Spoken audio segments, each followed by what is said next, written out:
So I thought of sharing something with you. అయితే కొన్ని నేను పంచుకోవాలనుకున్నాను. చాలా మందికి తెలియని విషయాలు ఈ రోజు నేను చెప్పుకోబోతున్నాను మీతో. So this is a planet Mars. అయితే ఇది మార్స్ ప్లానెట్, ఏదైతే మార్స్ గ్రహానికి వెళ్ళినట్టు అనుకుందాము. Here it's extremely hot. ఇక్కడ చాలా వేడి ఉంటుంది. And the oxygen levels are very low. అక్కడ ప్రాణవాయువు చాలా తక్కువగా దొరుకుతుంది. Why I'm sharing about the planets today? ఎందుకు ఈ రోజు నేను ఈ గ్రహాల గురించి చెప్పుకున్నానంటే, you will be coming to know very shortly. చాలా తక్కువ సమయంలో మీరు ఈ విషయం గురించి తెలుసుకోబోతున్నారు. Because God gave us a breathable atmosphere here only on this planet. ఎందుకంటే దేవుడు ఇచ్చింది వాతావరణము ఊపిరి తీసుకోవడానికి కేవలం మనమున్న ఈ భూలోకంలో మాత్రమే. Earth is the only planet in our solar system where humans can survive naturally. పూర్తి విశ్వంలో కేవలం భూలోకంలో మాత్రమే మనుషులే ప్రకృతికంగా జీవవాయువుని పొందుకోగలరు. Earth has an oxygen somewhere around approximately 21% oxygen in the air always. మనమున్న భూలోకంలో దాదాపుగా 21% దాకా ప్రాణవాయువు అనేది ఉంది. And it's easy for human life to survive. అది చాలా సులువుగా ఒక వ్యక్తి ప్రాణం ఉండాలి అంటే అది అవసరము. Mars, the planet that you see now, it has mostly carbon dioxide. అయితే ఈ మార్స్ గ్రహం ఏదైతే చూస్తున్నారో ఇక్కడ ఆక్సిజన్ కాకుండా కార్బన్ డయాక్సైడ్ గ్యాస్ మాత్రమే ఉంటుంది. This is another one called Venus. ఇంకొక గ్రహం కూడా ఉంది, వీనస్ అని. It has only toxic gases and sulfuric acid. అక్కడ కేవలం విషపూరితమైన వాయువు మరియు గ్యాసెస్ మాత్రం ఉంటాయి, మీకు యాసిడ్ ఉంటాయి. This is the planet Jupiter. ఇది జూపిటర్ గ్రహము. It has only gases. ఇక్కడ కేవలము ఆ విషపూరితమైన గాలి మాత్రమే ఉంటుంది, గ్యాసెస్ మాత్రమే. So without oxygen none of us can survive. I think all of us know it. మనందరికీ తెలిసిన విషయమే, ఒకవేళ ఆక్సిజన్ ప్రాణవాయువు లేదు అంటే మనలో ఎవరు సజీవులుగా ఉండలేము. Earth actually sits in a Goldilocks zone. That's what the scientists call it. ఇప్పుడు ఎవరైతే నిపుణులు ఉన్నారో, వైజ్ఞానికులు, వీళ్ళందరూ చూసి తెలుసుకున్నది ఏంటి అంటే విశ్వంలో భూలోకం మాత్రము ఒక సరి అయిన మార్గంలో ఉంది అని చెప్తున్నారు. It is not too hot, not too cold. మరీ వేడిగా లేదు, మరీ చల్లగా లేదు. These other planets that I have spoken to you about, they are too extremely hot and otherwise too extreme cold. ఇప్పుడు నేను మాట్లాడిన వేరే గ్రహాలు ఏమైతే ఉన్నాయో చాలా తట్టుకోలేనంత వేడి ఉష్ణోగ్రత ఉన్నాయి, ఇంకా కొన్ని చాలా తట్టుకోలేనంత చల్లగా ఉన్నాయి. Venus goes to an extent of 460 degrees heat. Venus లో చూసినట్లయితే 460 డిగ్రీల శాతము ఉష్ణోగ్రత వేడి ఉంటుంది. Mars goes to -60 degrees. Mars లో -60 డిగ్రీస్, -60% మొత్తం ఐస్ గడ్డ కట్టేటట్టు. I don't think any one of us would like to go to such places. మనలో ఎవ్వరును ఈ రెండు ప్రదేశాలకు వెళ్ళాలని అనుకుంటారని నేను అనుకోవట్లేదు. Earth is the only planet that has liquid water. మన భూలోకంలో మాత్రమే జలము ఏదైతే ఉందో అది ఉంటుంది గడ్డగట్టకుండా. Other planet has a frozen water. మిగతా ఒకవేళ గ్రహాలను చూసినట్లయితే అక్కడ గడ్డగట్టేసి ఉన్నాయి. Earth has a magnetic field around it that protects from all of these other radiations from coming in. భూమికి ఉన్న ఆకర్షణ శక్తి ప్రకారంగా ఏ హాని కలిగించేవి రాకుండా ఒక పొర ఉంది. It has an ozone layer around it that protects from UV rays. దీని చుట్టూ ఓజోన్ లేయర్ ఉంది, దీని నుంచి మనకు రక్షణ కలుగుతుంది. ఆ ఎండ ఉష్ణోగ్రతను కూడా తట్టుకోవడానికి ఒక పొర ఉంది. Earth has gravity. మన భూమికి ఆకర్షణ శక్తి ఉంది. I think all of us are stuck to the ground, that's why. మనం అందరం కూడా భూమి మీదే ఉన్నామని నేను నమ్ముతున్నాను. And all of us know that it's very important for us. Imagine all of these things were made for whom? ఊహించుకోండి, మనం ఇప్పుడు భూమి మీదే ఉన్నాము, ఇవన్నీ విషయాలు ఎవరి కోసం చేయబడ్డాయని అంటారు? There is so much detail in everything. చాలా లోతైన వివరణ ఉంది ప్రతి ఒక్క విషయంలో. This was made, God had made this planet for us, for our existence. It has been made with a purpose. ఇది చేయబడింది దేవుడు ఒక ప్రణాళిక కొరకే, మన కోసము, మన జీవం కోసమై చేసి ఉన్నాడు. And it's written in the Bible in Isaiah chapter 45 verse 18. Isaiah గ్రంథం 45వ అధ్యాయము 18వ వచనంలో ఇది రాయబడి కూడా ఉంది.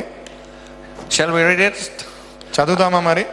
Isaiah chapter 45 verse 18, because it's documented over here. This is God's word and it's documented here and we follow it. ఆకాశములకు సృష్టికర్తయగు యెహోవాయే దేవుడు, ఆయన భూమిని కలగజేసి దాన్ని సిద్ధపరిచి స్థిరపరిచెను. నిరాకారముగా నుండినట్లు ఆయన దాన్ని సృజింపలేదు, నివాసస్థలమగునట్లుగా దాన్ని సృజించెను. ఆయన సెలవిచ్చినదేమనగా, యెహోవాను నేనే, మరి ఏ దేవుడునూ లేడు.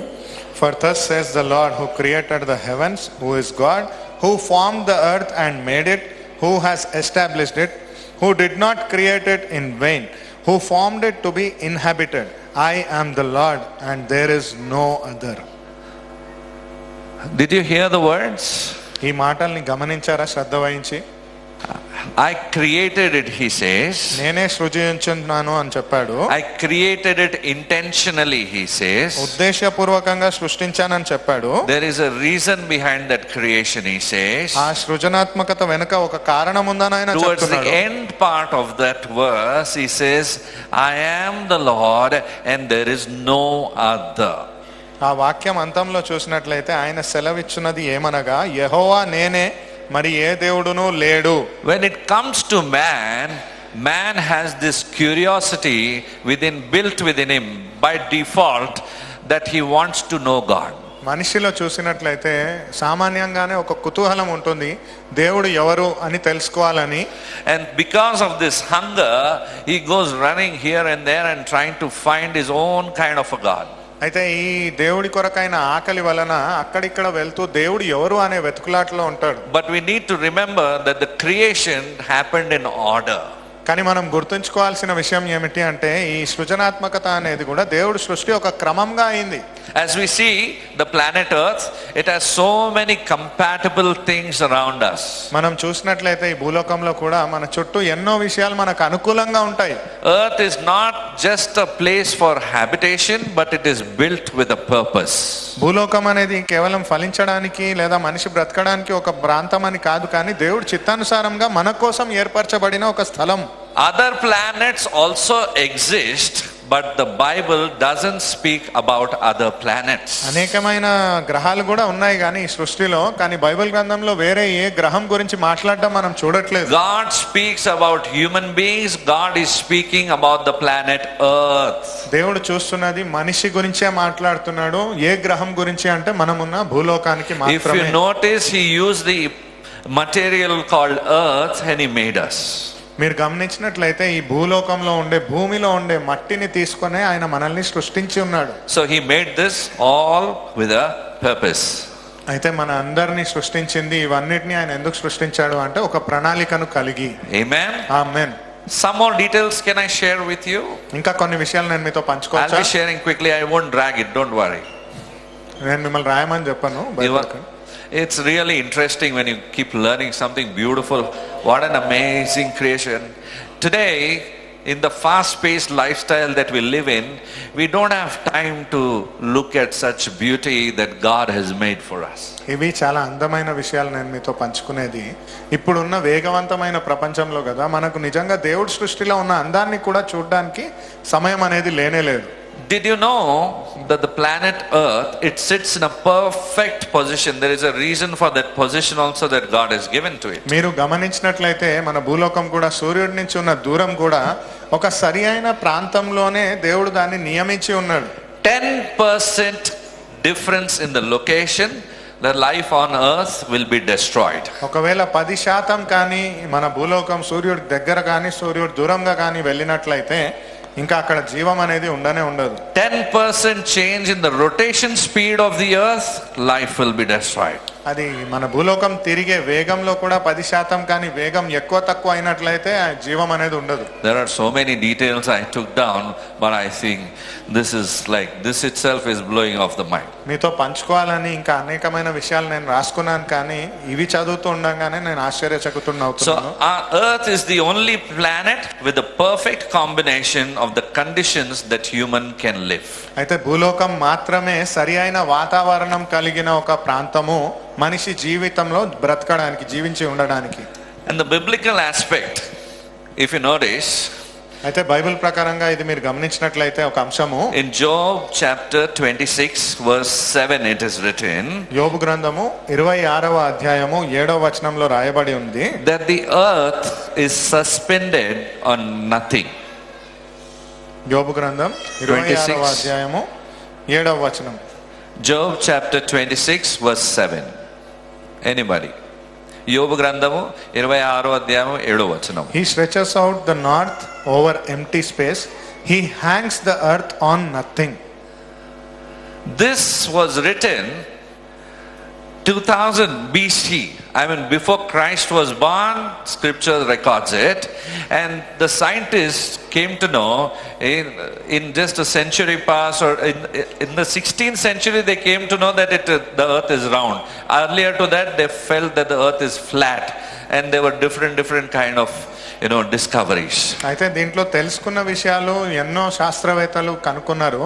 అంతకంటే మునుప నమ్మిన విషయం ఏంటి అంటే భూమి అనేది నేరుగా ఉంటుంది అని అనుకున్నారు. తర్వాత 16వ శతాబ్దంలో గుండ్రంగా ఉంటుంది భూలోకము అనే విషయాన్ని తెలుసుకున్నారు. Hallelujah. Isn't it amazing? ఇది ఆశ్చర్యమైన విషయం కాదా? Psalms 115 verse 16 says, కీర్తనల గ్రంథం 115వ అధ్యాయము 16వ వచనం చెప్తుంది, the heaven are the Lord's, but the earth hath he given to the children of men. ఆకాశములో యెహోవా వశము, భూమి ఆయన నరులకు ఇచ్చి ఉన్నాడు. Amen. Heaven belongs to God. Earth is the habitation that God has given to man. ఆమేన్. ఆకాశం అనేది యెహోవా వశము, భూమి అనేది నరుల కోసము దేవుడు ఇచ్చి ఉన్నాడని. So there are two signs and one truth. అయితే 2 సూచనలు ఉన్నాయి, ఒక్క సత్యం ఉంది ఇక్కడ. What do you see in your screen? ఇప్పుడు మీకు కనిపిస్తున్న స్క్రీన్లలో, టీవీలో ఏం కనిపిస్తుంది? మీ చేతిలో ఉండిన స్క్రీన్ కాదు, మీ ముందు ఉండిన screen. Not the screen which you have in your hand. We are talking about the screen which has been placed in front of you. One way. ఒకటే మార్గం. One way it says, yeah. And what is there? It's actually a pole, and there's a shadow behind it that shows a cross. That's a shadow of the pole that shows one way. Behind that there is a cross. అక్కడ సూచనకరంగా మీరు చూసినట్లయితే ఒక board రాసి ఉంది, దాంట్లో ఒకటే దారి అని ఉంది. ఆ బోర్డు, ఆ కర్ర యొక్క నీడను చూసినట్లయితే ఒకటే సిలువ మీకు అక్కడ కనిపిస్తుంది. Actually, if you notice in the picture, there are two signs but one truth. అక్కడ గమనించినట్లయితే 2 సూచనలు ఉన్నాయి, కానీ ఒకటే సత్యం. It's a simple street sign actually, saying that it is one way. అది సామాన్యంగా వీధిలో మనకు కనిపించే ఒక సూచన, ఒక మార్గం అని. Nothing complicated, no confusion. అందులో ఎటువంటి అయోమయం లేదు, కంగారు లేదు. But beneath it there is a shadow that forms, and it is the cross. కానీ దాని కింద మీరు చూసినట్లయితే ఒక నీడ అనేది ఏర్పరచబడుతుంది. 2 signs, 1 message. 2 సూచనలు, కానీ ఒకటే సందేశం. The scripture says in John chapter 14 verse 6, Jesus said, I am the way, I am the truth, I am the life. యోహాన్ సువార్త 14వ అధ్యాయం 6వ వచనం ప్రకారంగా చూసినట్లయితే నేనే మార్గము, నేనే జీవము, నేనే సత్యమును అని చెప్పి ఉన్నాడు. No one comes to the Father except through me. నా ద్వారా తప్ప వేరే ఏ మార్గం గుండా దేవుడి దగ్గర మీరు చేరలేదు. What did he say? I am the way. ఏం చెప్తున్నాడు ఆయన? నేనే మార్గమును. He didn't say not a way, not one of many options. He said, I am the way. నేను కూడా మార్గమును అని చెప్పలేదు ఆయన, నేనే మార్గమును అని చెప్పాడు. Amen. There is something that Jesus is speaking to us today. ఇక్కడ అద్భుతమైన విషయం ఉంది. ప్రభువైన యేసు మనతో The phrase the way means only one path, only one road, only one journey. నేనే మార్గము అనే విషయం మీరు చూసినట్లయితే ఒకటే దారి, ఒకటే దారి ఉంది, ఒకటే మార్గం ఉన్నది, ఒకటే యాత్ర ఉన్నది. It's only one travel we are going. Amen. So there is only one life to live.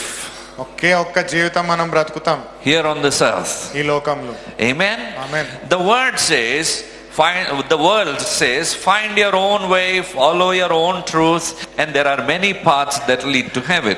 అయితే లోకం చెప్పే మాటలు ఏంటి అంటే నీ దారి నువ్వే వెతుక్కోవాలి, ఎన్నో మార్గాలు ఉన్నాయి, వీటిలో నుంచి ఒకటి ఎంచుకో అని. But the gospel says something different. కానీ సువార్త ప్రకటించేది దీనికి విభిన్నంగా He's ఉంటుంది. saying there is one way. వాక్యం చెప్తా ఉన్నది ఒకటే మార్గం అని. Amen. Amen. You can't ignore that one way. ఆ ఒకే ఒక మార్గాన్ని మీరు సులువుగా తీసుకోలేరు. If you want to, you can actually. అది నిర్లక్ష్యం చేయాలనుకుంటే మీరు చేయొచ్చు. That నిజానికి signboard says one way. If I want, I can ignore it. I can go the other way. అక్కడ మార్గం మీరు చూస్తున్నట్లయితే ఒకటే మార్గం ఉన్నది, దాన్ని పట్టించుకోకుండా ఇంకో మార్గంలో కూడా మీరు వెళ్ళొచ్చు. If you want, you can question about that one way. ఆ ఒక్క మార్గాన్ని కూడా మీరు నిజానికి ప్రశ్నించొచ్చు.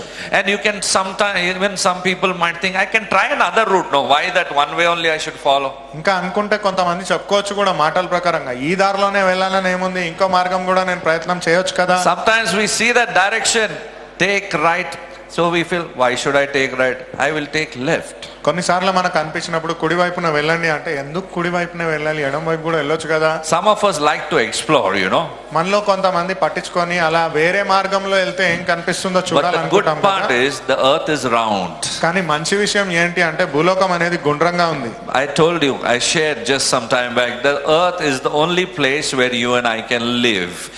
No other planet. నేను కొద్దిసేపటి ముందే మీకు చెప్పుకున్నట్లుగా భూలోకంలో మాత్రమే మనం బ్రతకుండొచ్చు, వేరే ఏ ప్రపంచానికి వెళ్ళలేము. I am questioning you and I want you to reflect on something. నేను ఇక్కడ ఉన్న ప్రతి ఒక్కరిని ఇది ప్రశ్నగా అడుగుతున్నాను, దీనిపైన మీరు శ్రద్ధ వహించాలని కోరుతున్నాను. Am I following that way? నేను ఆ మార్గాన్ని వెంబడిస్తున్నానా, Or am I trying to create my own way? లేదా నా సొంత మార్గాన్ని నేను ఏర్పరచుకోవాలనుకుంటున్నానా? Or am I following blindly someone who went off on that way and I'm just going blindly behind that person? లేదా నేను గుడ్డిగా వేరే ఎవరో వెళ్తున్న మార్గంలో వాళ్ళు వెళ్తూ ఉంటే వాళ్ళని కళ్ళు మూసుకొని వెంబడిస్తూ ఉన్నానా? You know the sheep? మీకు గొర్రె గురించి తెలుసా? It's written in the Bible about the sheep. బైబిల్లో గొర్రె గురించి కూడా రాయబడి ఉంది కదా. When one sheep goes the wrong way, all other will follow, one after the other. That sheep will go and jump from a high cliff also. All of them will jump together. ఒక్క గొర్రె కానీ తప్పు మార్గంలో వెళ్ళినట్లయితే వేరే అన్ని గొర్రెలు కూడా అదే మార్గంలో వెళ్తాయి. ఎలా అంటే ఒక్క గొర్రె కానీ కొండ అంచు నుంచి కిందకి దూకిందా, మిగతా అన్ని కూడా అవే మార్గంలోకి వెళ్ళి కిందికి దూకుతాయి. So that clearly says that we need a shepherd. దాని అర్థము నిజంగా మనకు అవసరం ఎవరు అంటే ఒక మంచి కాపరి. And there is only one good shepherd ఒక్కడే మంచి కాపరి who laid down his life. తన ప్రాణాన్ని మన కోసం అర్పించినవాడు. And he says, I am the way. That means the only way. There is no other way. ఆయన చెప్తున్న మాట నేనే మార్గమును అని, దాని అర్థము ఆయన మాత్రమే మార్గము, ఇంకా వేరే మార్గం లేదని. Two signs, one truth. రెండు సూచనలు, ఒక్క సత్యం. There is only one way that leads, and that is towards the cross. ఒకే ఒక్క మార్గం నడిపిస్తుంది, ఆ మార్గము సత్యం వైపు, సిలువ వైపు. You don't have to figure everything out. మీరు ప్రతిదీ వెతికి చూడాలి అని లేదు. You just have to follow the right path, follow the truth, follow the way. సరి అయిన మార్గంను వెంబడించి ఆ మార్గంలో మీరు వెళ్తే సత్యం అనేది మీకు బోధపడుతుంది. The way has already been made for you. ఆ మార్గం అనేది మీకోసం ముందుగానే చేయబడి ఉంది. And that way which leads to eternal life. ఆ మార్గము నిత్య జీవం వైపు నడిపిస్తుంది. And Jesus is that way. యేసు ప్రభు మాత్రమే ఆ మార్గము. Amen. Amen. And that sign very clearly speaks to us today. ఆ సూచన చాలా స్పష్టంగా I think you've been attending the program from the start, or maybe you came in between, or maybe which part of the program you joined in from, I don't know, but you have heard some truths from this place. మీలో ఇక్కడ ఉన్నవారు ప్రారంభం నుంచి కొంతమంది ఉన్నారు, మధ్యలో చేరుకున్నారు, ఏదో ఒక కార్యక్రమం జరుగుతున్నప్పుడు ఉండొచ్చు, కానీ ఏదైనా కానీ ఈ వచనం కానీ మీరు వింటున్నట్లయితే Every person who stood over here and spoke the truth. They were not just speaking some fairy tale. ఇక్కడ నిలబడి మాట్లాడిన ప్రతి ఒక్కరూ సత్యాన్నే మాట్లాడారు, ఏదో కట్టుకథల గురించి మాట్లాడలేదు. That is the way, the truth, and then comes the life. అదే మార్గము, అదే సత్యము, ఆ తదుపరిగా జీవము మనకు లభిస్తుంది. Today, if you don't know Jesus personally, ఈ రోజు కానీ మీకు ప్రభు అయిన యేసుక్రీస్తు వ్యక్తిగతంగా తెలియనట్లయితే, Jesus is giving you this opportunity today. యేసు ప్రభువు ఈ రోజు మీకు వ్యక్తిగతంగా ఇస్తున్న అవకాశం ఇది. If you think what you have heard has made sense to you, and you think that you want to follow this truth, you want to walk in this way, you want to go this way, that leads to eternal life, this is your opportunity. మీకు అనిపించినట్లయితే ఇక్కడ మాట్లాడిన మాటలలో అర్థం ఉంది, నేను ఈ మార్గంలో నడవచ్చు అని మీకు అనిపించినట్లయితే దేవుడు మీకు ఇస్తున్న ఆధ్యాత్మిక పిలుపుగా నమ్మండి. I was given that chance 28 years ago by Jesus himself.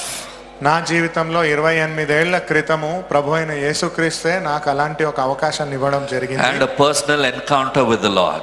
ప్రభుతో నాకు వ్యక్తిగతంగా ఒక ఎదురు అయినది జరిగింది. 15 years, if you stand for the Lord here and minister and speak, it is equal to 50 years, I would say.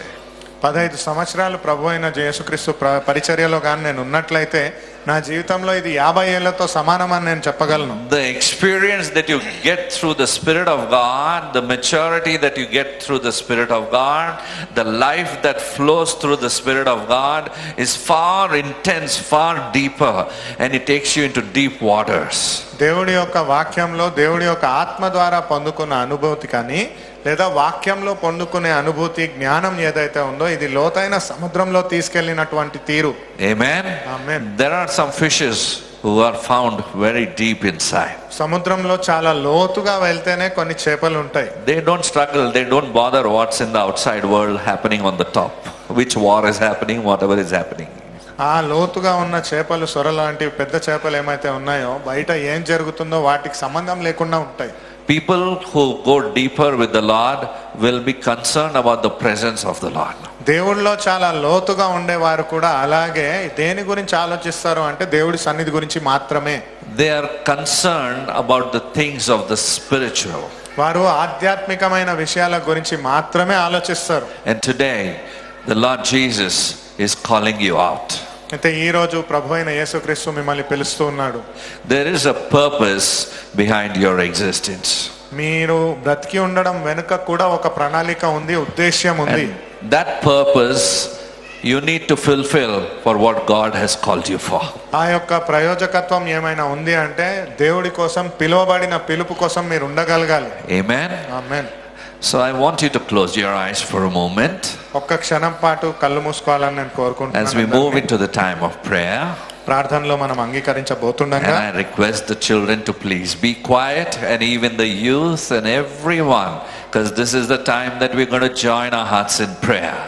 దయచేసి పిల్లల్ని, చిన్న పిల్లల్ని, యవ్వనస్తుల్ని, తదుపరిగా పెద్దవారిని నిశ్శబ్దం పాటిస్తూ కళ్ళు మూసుకొని ప్రార్థనలో అంగీకరించాలని కోరుతున్నాను. This moment is a moment between you and the Lord. ఈ సమయం అనేది మీకు దేవుడికి ఉన్న వ్యక్తిగత ఆధ్యాత్మిక సమయం. I asked you to close your eyes so that you can look into your own heart. నేను మిమ్మల్ని కళ్ళు మూసుకోమని చెప్పింది మీ మనస్సులో లోతుగా మీరు చూడగలిగే తత్వం కోసము. And when we bow our head before our God, the Lord shows it to us. ఎప్పుడైతే మనం మన దేవుడి ఎదుట తల వంచుతామో ఆయన మనకు కనిపిస్తాడు. If you believe, today the Lord has spoken to your heart. ఒకవేళ మీరు విశ్వసించినట్లయితే ఈ రోజు దేవుడు నా మనస్సుతో మాట్లాడాడని, And if what you heard has made sense to you, ఒకవేళ ఈ విన్న మాటలు అర్థమవుతున్నాయి నాకు అని మీకు అనిపించినట్లయితే, and if you want to follow that way which makes sense to you, మీరు నమ్ముకుని ఇప్పుడు ఈ అర్థం చేసుకునే మార్గం కానీ మీరు వెంబడించాలని అనుకుంటే, and if the Lord has been nudging or he's been knocking at the door of your heart, and if you are the one and you want to say, Lord, it is you who is knocking at the door of my heart and I want to follow you. If you are that person, I want you to lift up your hand today. ఒకవేళ ప్రభువు మీ హృదయపు తలుపు దగ్గర నిలబడి తలుపు తడుతున్న వాడైతే మీరు ఆ తలుపు తెరిచి ప్రభువా లోపలికి రా, నా హృదయంలోకి రా అని స్వాగతించాలని మీరు అనుకున్నట్లయితే మీరున్న చోటే కళ్ళు మూసుకొని చేయి మాత్రం పైకెత్తండి. Because if you want to enter into the kingdom of heaven, ఎందుకంటే మీరు దేవుడి రాజ్యంలోకి అడుగు పెట్టాలని అనుకుంటున్నారు, today the Lord is the one who will help you to walk into that place. ఈ రోజు కేవలం దేవుడు మాత్రమే ఆ యొక్క స్థలంలోకి మిమ్మల్ని నడిపించగలడు. And if the Lord is in your heart, then that's fine. But if you think that, no, I'm experiencing some vacuum, I'm experiencing some troubled times, I'm experiencing a lot of disturbance in my mind, in my heart, and I need peace. So this is the time that the Lord gives to us. అలా దేవుడు మనతో మాట్లాడుతున్న సమయంలో కూడా ఏదైనా తెలియని ప్రశాంతత లేని తత్వము, ఇబ్బంది లేదా అయోమయము, సమస్య మనల్ని ఒత్తుతున్నట్లు అనిపించినట్లయితే ఇదే సమయము దేవుడికి దగ్గరగా అవ్వడానికి. And I want you to pray after me. నా ప్రార్థన తరుపరి మీరు కూడా ఇలాగే ప్రార్థించాలని కోరుతున్నాను. And the rest of us as a church also can repeat this prayer. తదుపరిగా సంఘంలో ఉన్న ప్రతి ఒక్కరు కూడా ఈ ప్రార్థనను నా వెంటనే మీరు కూడా చెప్పవచ్చును. Let us pray from our heart. మనం మనస్సు నుంచి పూర్ణ హృదయముతో ప్రార్థిద్దాం. Kindly repeat. Lord Jesus, దయచేసి ఇవి చెప్పండి. ప్రభు అయిన యేసు, I depend upon you. నేను నీ పైన ఆధారపడుతున్నాను ప్రభువా. You have spoken to me today. నువ్వు నాతో మాట్లాడి ఉన్నావు దేవా. ఈరోజు You have shown me the way. నీవు నాకు మార్గంని చూపించి ఉన్నావు దేవా. You are the one and the only way. నీవే మార్గము, నీవు మాత్రమే మార్గము. You are the way, the truth and the life. నీవు సత్యానికి జీవానికైన మార్గము. There is one truth that I have heard today. ఈ రోజు నేను ఒకే ఒక్క సత్యాన్ని విని ఉన్నాను దేవా. The reason behind the existence of this earth, the reason behind that is my existence on this planet. ఈ భూలోకం ఎందుచేత చేయబడి ఉంది మరియు ఈ భూలోకంలో నా జననం ఎందుకై ఉంది అని. I want a meaningful life, Lord. నాకు ఒక అర్థవంతమైన జీవితం బ్రతకాలని. And I believe what you've done on the cross was for the forgiveness of my sins. నేను నమ్ముతున్నాను దేవా, నీవు సిలువ పైన చేసిన ప్రాణత్యాగము నా పాపానికైన మూల్యమని. So I call on your name, Jesus. కాబట్టి యేసు అనే నీ పేరును నేను ఉచ్చరిస్తున్నాను దేవా. Come into my heart నా హృదయంలోకి రా దేవా. and change my life. నా జీవితాన్ని మార్చివేయి దేవా. Change my destiny. నా గమ్యాన్ని మార్చి